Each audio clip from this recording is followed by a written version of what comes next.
there's been a massive upsurge in protests since the Federal Attorney General's announcement of their version of the events, their theory that the students were murdered and their remains burned at a trash dump in Kokula. As you heard the representative of the parents saying they do not accept that version. On Sunday, after Murillo made that announcement, I attended a highway blockade here in Chilpancingo on the highway, federal highway to Acapulco, where one of the mothers of a young disappeared student said to me, quote, "These are theatrics that the government is mounting to distract us. But we, even though we are humble and poor people, are people with minds capable of understanding what's going on. They took our students alive and we want them alive." Constantly at every stage of the protest in which here, at least in Guerrero State, the parents themselves participate, as well as the classmates of the 43 disappeared students. There's the reiteration of the demand the students were taken alive by police, and it's the government's responsibility to return them alive. Protests have included marches, highway blockades, the destruction, the property destruction of windows and equipment, and setting cars on fire outside of government buildings. One concrete example, when they've attacked the government palace in Chilpancingo across the highway, there's a very large federal auditorium administered by the state government, which is entirely built of glass. They've never thrown a single rock at that theater auditorium. Across the street, they make the seat of government their target. John Gibler, also, you've said that there's reason to doubt the government's account of what occurred.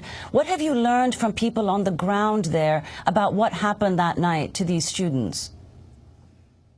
Well, first off, in terms of what happened deep into the night, to the 43 disappeared students, the government is basing all of their theories and their actions on the confessions of people they've detained. But this now, the version that the students were burned in Kokula, is the third round of supposedly trustworthy confessions made by people who have been detained. We should recall that initially on October 4th, there was the discovery of mass graves in the outskirts of Iguala city. And the state government prosecutors and the later federal prosecutors said that they had direct participant testimony describing how they'd taken the students there, murdered them, dug mass graves, and burned them with diesel in these graves. It turns out that now the Argentine forensic anthropology specialists have confirmed that 24 of the 30 remains found there have been confirmed not to be the students who are missing. So here we have, now a pattern of the government saying we have these credible witnesses in custody. They've described to us what they did, but then 2 weeks later, the scenario they described turns out not to be true. So the statement that they have been murdered and their bodies found in plastic bags in a river outside a trash dump in Kokula, I think should be met with suspicion. I traveled to Kokula the other day and was unable to find any kind of witness testimony, people in the surrounding area who could describe either having seen unusual smoke or an unusual amount of traffic on the very desolate, isolated dirt road that heads out to that trash dump. Also, it should be recalled that on the evening of the 26th to the morning of the 27th of September, when the events occurred, it was raining consistently in Iguala and Kokula.